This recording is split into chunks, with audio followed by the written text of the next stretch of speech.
whether or not Bitcoin is an asset class, most people accept it is. It's far more controversial as whether it is a currency. And central bankers have expressed skepticism about the El Salvador Great Bitcoin Experiment.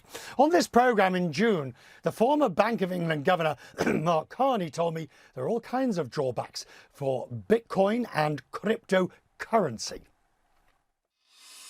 The concerns are the use cases for some of these currencies, for activities out of the formal financial sector through to money laundering, ransomware, other factors. I mean, these are core use cases of some of these currencies, particularly Bitcoin. That is a concern. It's a very legitimate concern. Secondly, there's concern about resilience of the system, and not just the crypto asset itself, but the entire ecosystem, because you have to think about how it works as overall. Thirdly, the fact is that as part of the system, these ultimately reconnect to the formal financial system. So in the end, it's about the resilience of the formal financial system. That, of course, is Mark Carney, the former governor of the Bank of England, questioning the very propriety of using cryptocurrency as a currency.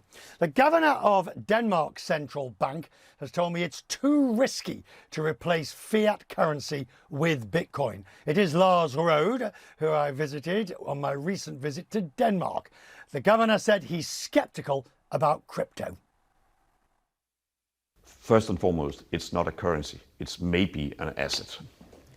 But it lacks all the normal intrinsic things about currency. It's not stable. It's not backed up by anybody. So it's not a currency, and it's quite expensive to make transactions.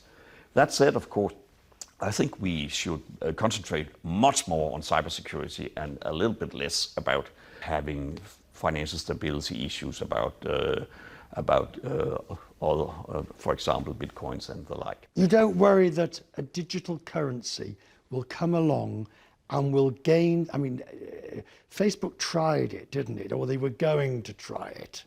And then it suddenly sort of disappeared off. But that's your big fear, isn't it? That a digital currency comes along that gains scale that could then threaten your ability to manage the money supply in a country.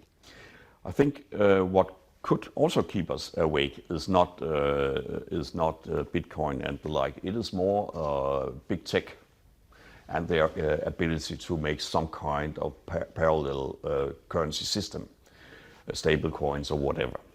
But there's a main rule here, and I think central bankers and FSAs around the world are painfully aware that if it looks like a bank and is doing what banks are normally doing, it should be treated like a bank.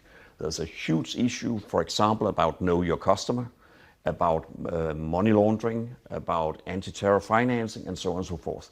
So I guess that the big central banks and even a small central bank will be very vigilant and very aware of the risk of undermining the whole system, and that would be completely unacceptable.